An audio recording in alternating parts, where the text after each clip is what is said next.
লেখক সন্তু সাহার তোমায় যতনে রাখিব হে। একদিন দেখা করবে? অন্তরীপের এমন প্রস্তাবে নীহারিকা বেশ খানিকটা অপ্রস্তুত হয়ে পড়ল। হওয়াটাই স্বাভাবিক। কদিনেরই বা পরিচয় অন্তরীপের সাথে? মাস তিনেক। এর মধ্যেই সে দেখা করতে চাইছে। তাছাড়া নীহারিকা তো হুটহাট কারোর সাথে দেখা করতে পারে না। অচেনা কারোর সাথে মিশতে ওর ভয় করে, চাপা টেনশন হয়। সর্বোপরি শুভঙ্করের সেই স্বার্থপরতা, বিশ্বাসঘাতকতা আজও মনের ভেতরে দগদগে হয়ে আছে। অদৃষ্টের পরিহাসের থেকেও শুভঙ্করের মুখ ফিরিয়ে নেওয়া ওকে বেশি করে আঘাত দিয়েছিল। ইচ্ছে করলেই সরে যেতে পারত শুভঙ্কর। নীহারিকা ওকে জোর করে ধরে রাখতে চায়নি, কিন্তু সবকিছু মানিয়ে নিয়ে শেষ মুহূর্তে ওর হঠাৎ ভুল বদল নীহারিকা কিছুতেই মেনে নিতে পারেনি। সময় যত গড়িয়েছে নীহারিকা ততই স্বাভাবিক জীবনে ফেরার চেষ্টা করেছে। ইনফ্যাক্ট ফিরতে পেরেছেও অনেকটা। তবে সবকিছু কি আর আগের মতো হয় নাকি? হওয়া সম্ভব? বিশেষ করে শুভঙ্করের প্রত্যাখ্যানকে মন থেকে অনেকটা ঝেড়ে ফেললেও নিয়তির দেওয়া যন্ত্রণাকে তো সারা জীবন বইতে হবে। সেখান থেকে মুক্তি কোথায়? তবে বেঁচে থাকার একমাত্র ভরসা ওর গলার স্বর, কবিতা, ওর আবৃত্তি। নীহারিকা যখন কবিতা বলে, গলার গাম্ভীর্য, আবেগ, শব্দ আর ধ্বনি সব মিলিয়ে শ্রোতার মনে এক ইন্দ্রজাল সৃষ্টি করে। কস্মিন কালে কবিতা না পড়া কোনো অশিক্ষিত লোকও মন্ত্রমুগ্ধ হয়ে নীহারিকাকে শুনতে থাকে। কথা মতো নীহারিকা সময়ের আগেই পৌঁছে গেছে নির্দিষ্ট রেস্তোরাঁতে। তবে ভালোবাসায় পোড় খাওয়া নীহারিকা আগের থেকে অনেক বেশি সচেতন, সংযত। বন্ধুত্ব করা যেতেই পারে, কিন্তু যদি প্রেমের প্রস্তাব আসে? কিছুক্ষণের মধ্যে অন্তরীপ হাজির। চিনতে ভুল হয়নি ওর। নেভি ব্লু কালারের একটা ক্যাজুয়াল শার্টের সাথে হালকা ব্রাউন কালারের একটা কটন প্যান্ট পরেছে। জামার হাতা দুটো সামান্য গোটানো, আর বাম হাতে শোভা পাচ্ছে সিলভার কালারের মোটা ডায়ালের একটা রিস্ট ওয়াচ। মুখে হালকা দু একদিনের না কামানো দাড়ি, আর সে নিষ্পাপ, শান্ত, স্নিগ্ধ দুখানা চোখ। ছবিতে যেমন দেখেছে তার থেকেও ঢের মায়াময়, প্রগাঢ়। ঠোঁটের কোণে একটা ভদ্রতা সূচক হাসি এনে নীহারিকা অন্তরীপকে স্বাগত জানালো। 2 প্লেট চিকেন বিরিয়ানির সাথে মটন কিমা কারি অর্ডার করা হলো। খেতে খেতে টুকটাক কথার আদান প্রদান হলো দুজনের। সিরিয়াস কিছু নয়, এমনি ক্যাজুয়াল কথাবার্তা। নীহারিকা যতই অন্তরীপের চোখে চোখ রেখে কথা বলছিল ততই হারিয়ে যাচ্ছিল কোথায়। 2-1 বার তো কথার খেই হারিয়ে ফেলেছিল। অন্তরীপের মুখে নীহারিকার আবৃত্তির তারিফ ঝরে পড়ছিল বারংবার। পাক্কা 1 ঘন্টা কাটিয়ে অন্তরীপ যখন বিদায় নিতে যাচ্ছে, নীহারিকা স্থির হয়ে বসেই রইল। আমার এক বান্ধবী আসবে এই মাত্র, নীহারিকা হালকা হেসে জানালো। আবার কবে দেখা করছি আমরা? বাড়ি ফিরে অন্তরীপের কাছ থেকে এমন একটা টেক্সট মোবাইলে আসতেই নীহারিকার বুকের ভেতরটা মুচড়ে উঠল। না, আর নয়। কতদিনই বা বিষয়টা গোপন রাখা যায়? ওকে খোলাখুলি সবকিছু জানিয়ে দেওয়াটাই বেটার হবে। দ্বিতীয় দিন রেস্টুরেন্টে বসে অন্তরীপ হঠাৎই বলে বসলো, আচ্ছা নীহারিকা, আমি যদি আজীবনের মতো আমার পাশে বসিয়ে তোমাকে শুনতে চাই, তুমি রাজি হবে? মুহূর্তের জন্য নীহারিকার চোখে মুখে অন্ধকার নেমে এলো। এমন আবেগঘন মুহূর্তে নিজেকে যথাসম্ভব সংযত রেখে নীহারিকা বেশ ভারী গলায় কবিতার মতো বলল, তোমাকে বলা হয়নি, আমার একটা অতীত আছে, যার ভার সারা জীবন আমাকে বইতে হবে। শুনলে হয়তো। নীহারিকার মুখের কথা শেষ না হতেই অন্তরীপ ঈষৎ মাথা ঝাঁকিয়ে শান্ত স্বরে বলল, জানি। জানো? নীহারিকা যেন আকাশ থেকে বলল, হ্যাঁ, একটি লোকাল নিউজ পেপারে তোমার ঘটনা ছোট্ট করে ছাপানো হয়েছিল, আমি পড়েছিলাম। এত সব কিছু জেনেও তুমি? নীহারিকার কথা সরছে না। একটুক্ষণের জন্য একটু গাঢ় নিস্তব্ধতা গ্রাস করলো দুজনকে। মৌনতা ভেঙে অন্তরীপ বলল, তাহলে কি ভাবলে তোমার স্বরকে একদিন আমার করে পাবো? বাড়ি এসে 2 চোখের পাতা এক করতে পারেনি নীহারিকা। সারা রাত অনেক ভাবনা ওর মাথার মধ্যে কবিতার লাইনের মতো পরপর এসে যাচ্ছিল। নীহারিকা সেই মুহূর্তে কিছু বলতে পারিনি। সময় চেয়ে নিয়েছিল কয়েকটা দিন। আসলে শুধুই কি নিয়তির পরিহাস? ওর চোখে বিয়ের স্বপ্ন বুনে দিয়ে শুভঙ্করের শেষ মুহূর্তে মত পাল্টানো নীহারিকাকে বারবার ভাবিয়ে তুলেছে। কলেজ লাইফ থেকে শুভঙ্করের সাথে পরিচয় নীহারিকার। কলেজ সোশ্যালে নিহারিকার আবৃত্তি শুনে ইংলিশ ডিপার্টমেন্টের শুভঙ্কর এক প্রকার জোর করে আলাপ করেছিল ওর সাথে। তারপর কিছুদিন কলেজে দেখা হলেই কবিতা নিয়ে দু চার কথা, গল্প গুজব, ফোন নাম্বার আদান প্রদান। তারপর যা হয় আর কি। মাল্টিপ্লেক্সে কি একটা বাংলা সিনেমা দেখতে গিয়ে শুভঙ্কর অন্ধকারে হঠাৎই নিহারিকার হাতের পাতা আলতো করে চেপে ধরে। নিহারিকা সরিয়ে নেয়নি। প্রেমের এক উষ্ণ বাতাস ওর সারা শরীরে এসে লেগেছিল। সেই শুরু। তারপর দেখতে দেখতে 5টা বছর কেটে গেছে। ওদের সম্পর্ক ক্রমশ গাঢ় থেকে গাঢ়তর হয়েছে। নিহারিকা পড়াশোনার পাশাপাশি চুটিয়ে আবৃত্তির ছোটখাটো প্রোগ্রাম করে বেড়াচ্ছে। সবকিছু ঠিকঠাকই চলছিল ওদের জীবনে। বিয়ে নিয়ে ওদের প্ল্যান প্রোগ্রামও সারা হয়ে গেছে। ইভেন হানিমুন ডেস্টিনেশন থেকে বিয়ের বেনারসির কালার পর্যন্ত ঠিক হয়ে গেছিল। কিন্তু নিহারিকার জীবনে অদৃষ্টের এক নির্মম খাড়া নেমে এলো কিছুদিনের মধ্যে। নিহারিকার তো কোনো দোষ ছিল না। সময়টা পুজোর দিন 10 আগে হবে হয়তো। রাত্রিবেলা শপিং সেরে ফুটপাতের ধারে ফুচকার স্টলের সামনে দাঁড়িয়ে সবে মাত্র একটা ফুচকা খেয়ে দ্বিতীয়টা মুখে দিয়েছে, অমনি একটা বিকট শব্দে ছুটে আসা অটো নিয়ন্ত্রণ হারিয়ে সজোরে ধাক্কা মারে নিহারিকাকে। নিহারিকা একটা আর্তনাদ করে কিছুটা দূরে ছিটকে পড়ে। আর ঠিক সেই সময় অন্য দিক থেকে ছুটে আসা আরেকটি অটো ওর ডান পায়ের উপর দিয়ে চলে যায়। নিহারিকার মামা শহরের মস্ত বড় একজন কার্ডিওলজিস্ট। মুহূর্তের মধ্যে শহরের তাঁবুর অর্থ সার্জেন নার্সিংহোমে হাজির। রাস্তার পথ চলতি লোকজন সময় মতো নার্সিংহোমে না নিয়ে এলে নিহারিকাকে হয়তো বাঁচানো যেত না। ডান পা বাদ না গেলেও সেই আগের অবস্থায় আর ফেরানো গেল না। মাস 3 সম্পূর্ণ বেড রেস্ট। প্রথমে ভেবেছিল সারা জীবনই হয়তো ক্র্যাচ নিয়েই হাঁটতে হবে, কিন্তু লড়াকু মানসিকতার জোরে মাস 6 মধ্যে ক্র্যাচ ছাড়া নিজে নিজেই অল্প অল্প হাঁটা প্র্যাকটিস শুরু করলো। তবে আগের মতো স্বাভাবিক হতে পারলো না। হাঁটতে গিয়ে ডান পা একটু খুঁড়িয়ে টেনে টেনে চলল। প্রথম থেকে শুভঙ্কর নিহারিকার সাথেই ছিল। ওর এই বিপদে সবসময় মেন্টাল সাপোর্ট দিয়ে এসেছে। দুর্ঘটনার কিছুদিন পর থেকে শুভঙ্করের বাড়ি থেকে চাপ দেওয়া শুরু হয়। শুভঙ্কর প্রথম থেকে সেই চাপ সামলে নিয়মিত নিহারিকার সঙ্গে দেখা করেছে, ওকে সাহস জুগিয়েছে। সবকিছু ঠিকঠাক চলতে চলতে নিহারিকাকে বিয়ের প্রস্তাব প্রতিশ্রুতি দিয়েও বাড়ির চাপে নতি স্বীকার করে শুভঙ্কর শেষ পর্যন্ত নিহারিকাকে দূরে সরিয়ে দিল। যে সময়টা সব থেকে বেশি করে কাছের মানুষটিকে নিহারিকার প্রয়োজন ছিল, ঠিক সেই সময় অবান্তর যুক্তি সাজিয়ে শুভঙ্কর 180 ডিগ্রি ঘুরে গেল। শারীরিক ক্ষত সকলের নজরে আসে, তাই সেই যন্ত্রণাও মানুষজন কিছুটা হলেও আন্দাজ করে নেয়। কিন্তু মানসিক ক্ষত সবার অগোচরে আড়ালে থেকে যায়।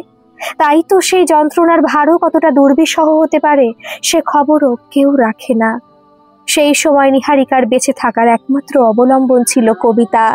কবিতাকে আঁকড়ে ধরে জীবনের সেই ভয়ঙ্কর যন্ত্রণার হাত থেকে নিহারিকা বাঁচতে চেয়েছিল। সেই সময় বান্ধবী সুপর্ণার প্রস্তাবে নিহারিকা ফেসবুকে একটা পেজ আর ইউটিউব চ্যানেল খুলে ফেলল। আমি সেই মেয়ে, কৃষ্ণকলি মাহাতো ইত্যাদি প্রতিবাদী কবিতার দৌলতে কয়েকদিনের মধ্যে হু হু করে ফলোয়ার্স আর সাবস্ক্রাইবারও বাড়তে লাগলো। সেই ফেসবুক পেজের দৌলতেই নিহারিকার সাথে অন্তরীপের ভার্চুয়াল আলাপ। অন্তরীপ নিহারিকার একজন মুগ্ধ শ্রোতা। প্রথম দিকে কমেন্ট সেকশনে খুচখাচ কথাবার্তা, তারপর ফ্রেন্ড রিকোয়েস্ট পাঠানো। অন্তরীপ ওর আবৃত্তির শুধু দেদার প্রশংসাই করতো না, অনেক পরামর্শও দিত। প্রতিবাদী কবিতা ছেড়ে কিছু রোম্যান্টিক কবিতা সাজেস্ট করলো অন্তরীপ। ঝড় যেমন করে জানে অরণ্যকে, চিলকায় সকাল। অবচেতন মনে অন্তরীপের মধ্যে নিহারিকা যেন ওর পুরনো হারিয়ে যাওয়া প্রেমকে খুঁজে পেতে লাগলো। অন্তরীপ যে এরকম দুম করে বিয়ের প্রস্তাব দিয়ে বসবে, এটা নিহারিকা স্বপ্নেও ভাবতে পারেনি। কিছুক্ষণের জন্য কি বলা উচিত সেটাই বুঝতে পারছিল না। সাময়িক নীরবতা কাটিয়ে নিহারিকা কিছু একটা বলতে যাবে, এমন সময় অন্তরীপ বলল, তোমার প্রফেশন নিয়ে কোনো টেনশন করো না, ওটা বিয়ের আগে যেমন চলছিল বিয়ের পরও তেমনই চলবে। কিন্তু বিয়ে মানে তো শুধু দুটো মানুষের সম্মতি নয়, আমাদের সাথে জুড়ে থাকা কাছের মানুষজনের মতামত নেওয়াটাও জরুরি। তোমার বাড়ির দিকে কোনো আপত্তি নেই তো? তোমার মতো ছেলে পাওয়া তো আমার বাবা মায়ের কাছে হাতের চাঁদ পাওয়া। এরকম ভাবে বলছো কেন? আমি খুব সাধারণ মানের একজন ছেলে। অন্তরীপ ঈষৎ লজ্জিত হলো। আচ্ছা অন্তরীপ, তুমি তো আমার আবৃত্তি শুনেই প্রেমে পড়েছিলে। ধরো কোনোদিন যদি ঈশ্বর আমার গলার স্বরটুকু কেড়ে নেয়, তাহলে আগের মতো আমায় ভালোবাসতে পারবে? অন্তরীপ নিহারিকার আয়ত চোখের দিকে একটুক্ষণ চেয়ে থেকে বলল, দেখো নিহারিকা, এটা সত্যি যে তোমার আবৃত্তি শুনেই প্রেমে পড়েছিলাম, কিন্তু তোমার সাথে এতদিন মেশার পর এখন সবকিছুকে ভালোবেসে ফেলেছি। তোমার প্রাণ খোলা হাসি, লাজুক দৃষ্টি, সবকিছু, এমনকি তোমার অভিমান আমার হৃদয়কে ভালোবাসার আবেগে ভিজিয়ে দেয়। সেই গলার স্বর থেকে শুরু হওয়া প্রেম এখন তোমাতে গিয়ে থেমেছে। সেই তুমি এখন নেহাতি শুধু একজন আবৃত্তিকার নও, আরো অনেক কিছু, বলে বোঝানো যাবে না। এমন উত্তর শুনে নিহারিকার গলা ভারী হয়ে এলো। তোমার বাড়িতে আমায় মেনে নেবে তো? বিয়ের আগে মাকে দেখতে গিয়ে মায়ের দরাজ গলায় রবীন্দ্রসঙ্গীত শুনে বাবা একেবারে মায়ের প্রেমে পাগল। পাকা দেখা শেষ হলে আমার দাদু কুণ্ডলি মেলাতে গিয়ে দেখেন মায়ের কুণ্ডলিতে অনেক দোষ। মাঙ্গলিক মেয়ে, দাদু বেঁকে বসলেন। ও মেয়ের সাথে ছেলের কিছুতে বিয়ে দেবেন না। বাবাও নাছোড়বান্দা। ঠাকুমা বাবাকে সাপোর্ট করলে দাদু আরো রেগে গেলেন। দাদুর অমতে বাবা মাকে বিয়ে করলো। এই অপরাধে বাবাকে ঘর ছাড়া করলেন দাদু। কিছুটা থেমে অন্তরীপ আবার শুরু করলো। জীবনের শেষ প্রান্তে এসে দাদু মাকে মেনে নিয়েছিলেন। মায়ের পরম সেবা যত্নে দাদু অনেকটা সুস্থ হয়ে উঠেছিলেন। মরার আগে দাদু মাকে বলেছিল, আমার গণনায় ভুল ছিল, আর ঠিক থাকলেও তোমার মতো পরম সেবা পরায়ণা সংস্কৃতিবান কোনো মেয়ে যদি মাঙ্গলিক হয়, তাতে ক্ষতির কিছু নেই। একটা দীর্ঘশ্বাস ছাড়লো অন্তরীপ। এরপর তুমিই বলো, এরকম ফ্যামিলির ছেলে হয়ে আমার বাড়িতে তোমাকে কি করে অস্বীকার করে? তবুও তোমার বাবা মাকে সবকিছু খুলে বলো। বলা হয়ে গেছে। মানে? অন্তরীপের শেষ কথায় নিহারিকা নড়ে চড়ে বসল। তারা রাজি? আসলে কোথাও যেন সেও অন্তরীপকে এতটা ভালোবেসে ফেলেছিল যে। আলতো মাথা নেড়ে অন্তরীপ জানালো, বাবা মায়ের কোনো রকমের কোনো আপত্তি নেই, তবে মা আমাকে ঘরে ডেকে কয়েকটা কথা বলেছে। কি? নিহারিকার গলায় উদ্বেগের অশান্ত ঢেউ। মায়ের ভাষাতেই বলছি, দেখ বুবাই, নিহারিকাকে বিয়ে করার আগে একটা কথা মাথায় রাখিস, তোর এই ভালোবাসাটা নেহাতি ওর প্রতি সমবেদনা নয় তো। সিম্প্যাথির মেয়াদ ক্ষণস্থায়ী, ভালোবাসা চিরন্তন। বিয়ের পর ওর প্রতি অন্যান্য মেয়েদের থেকে একটু বেশি কেয়ার দিতে হবে, এবং এটা সবসময় মনে রাখিস, ওকে আর 5টা সাধারণ মেয়ের মতো ভালোবাসতে হবে, আর ও ওটাই ডিজার্ভ করে। পারবি তো? হ্যাঁ, এটাই নিহারিকার মনের কথা। অন্তরীপের কাছ থেকে নিখাত ভালোবাসাই চাই নিহারিকা, কোনো সমবেদনা নয়। অন্তরীপের দিকে একটানা কিছুক্ষণ চেয়ে থেকে নিহারিকা মনে মনে দুটি নারীর মুখ কল্পনা করল। অন্তরীপের মা আর শুভঙ্করের মা। একই সমাজে বাস করে মানসিকতার কি বিস্তর ফারাক। অষ্টমীর রাত, অজস্র মানুষের ভিড়ে উপচে পড়ছে পুজো প্যান্ডেল। যেসব প্যান্ডেলে ভিড় একটু কমের দিকে, সেই সব মণ্ডপে নিহারিকার হাতখানা শক্ত করে ধরে অন্তরীপ ধীর পায়ে এগিয়ে চলেছে দশভুজার দর্শনে। কেউ কেউ ঈষৎ বক্র দৃষ্টি নিয়ে তাদের দুজনকে নিরীক্ষণ করছে। হাত ধরে এভাবে হাঁটতে কেমন দৃষ্টিকটু দেখাচ্ছে না? নিহারিকা সামান্য লাজুক দৃষ্টিতে অন্তরীপের দিকে চেয়ে বলল, না, একদমই দেখাচ্ছে না। তোমার হাত ধরাটা জরুরি, তাই ধরেছি। নিহারিকা আর কোনো কথা বলে না। দেবী মায়ের সামনে ওরা হাজির। মায়ের মুখে যেন শিউলি ফুলের স্নিগ্ধতা। শান্ত সমাহিত দৃষ্টি নিয়ে সকল দর্শন প্রার্থীকে তিনি আশীর্বাদের সুগন্ধি ছড়িয়ে দিচ্ছেন। নিহারিকা অন্তরীপের হাত ছাড়িয়ে নিয়ে দেবীর সামনে নতমস্তকে প্রণাম জানালো। মনে মনে বলল, মা, ভালোবাসার মানুষটিকে যেন চিরকাল আগলে রাখতে পারি, সুখে দুঃখে সদা সর্বদা তাকে আপন করে রাখতে পারি। চোখ খুলেই বাম দিকে দৃষ্টি দিয়ে নিহারিকার হৃদয়ে এক হিমেল হাওয়া বয়ে গেল। শুভঙ্কর না? হ্যাঁ, শুভঙ্করই তো। পাশে ওটা কে? নিশ্চয়ই ওর মিসেস। এক পলক দেখে নিহারিকা মুখ ফিরিয়ে নিল। ততক্ষণে মণ্ডপের ভিড়টা একটু ফাঁকা হয়ে এসেছে। কোনার দিকে একটা বড় স্ট্যান্ড ফ্যান বনবন করে ঘুরছিল। পাশে একটা প্লাস্টিকের চেয়ার। অন্তরীপ তককে তককেই ছিল। চেয়ারটা ফাঁকা হতেই দখল করে নেয়। ইশারায় নিহারিকাকে আসতে বলে। নিহারিকা কাছে গেলে অন্তরীপ উঠে গিয়ে বউকে চেয়ারটা ছেড়ে দিয়ে বলে, হাওয়াটা গায়ে মেখে কিছুক্ষণ জিরিয়ে নাও। নিহারিকা ঠোঁটে হালকা হাসি ছড়িয়ে কোনো কিছু না বলে বসে পড়ে। পা দুটো বড্ড ধরেছে। মনে মনে বলল, আগের জন্মে হয়তো কোনো পুণ্য সঞ্চয় করা ছিল আমার, নইলে এমন কেয়ারিং বর পাওয়া কি মুখের কথা। শুভঙ্কর আর তার বউকে এবার সামনাসামনি দেখা যাচ্ছে। ছেলেটাকে হ্যান্ডসাম না, বলা উচিত নয়, কিন্তু এরকম মেয়ের এমন বর জাস্ট ভাবাই যায় না। মেয়ের বাবা নিশ্চয়ই বড়লোক, না হলে এমন মেয়েকে এরকম ছেলে কোনোদিন বিয়ে করবে? একটু ব্যঙ্গের সুরে শুভঙ্করের বউ মধুজা ফিসফিস করে শুভঙ্করকে বলল। শুভঙ্কর সামান্য বিরক্ত হয়ে বলল, সবসময় নেগেটিভ মাইন্ড নিয়ে সবকিছু ভাবো কেন? শুধু ফিজিক্যাল ডিফেক্টটাই দেখলে? মেয়েটার কোনো কোয়ালিটিও তো থাকতে পারে। তুমি এমন করে বলছো যেন ও তোমার ভীষণ চেনা। শোনো, বিয়ের বাজারে মেয়েদের রূপ লাবণ্যটাই শেষ কথা বলে।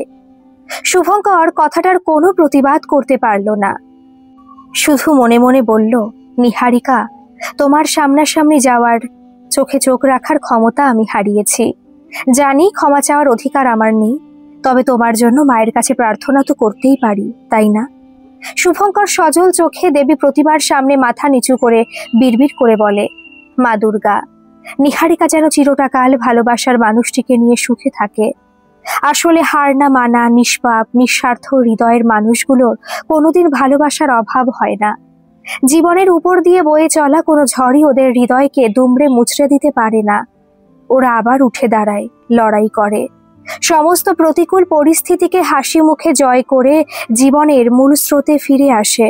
আর দেরি করে হলেও ঈশ্বরও মনের মতো কাউকে একটা ওদের জীবনের সামনে এনে দাঁড় করিয়ে দেয়, যার ভালোবাসার স্নিগ্ধ ছোঁয়াতে জীবনের সকল যন্ত্রণা ভোরের শিশিরের মতো ধুয়ে যায়। গল্পটি কেমন লাগলো অবশ্যই কমেন্টে জানাবেন, আর ভালো লাগলে একটা সাবস্ক্রাইব করবেন। ধন্যবাদ।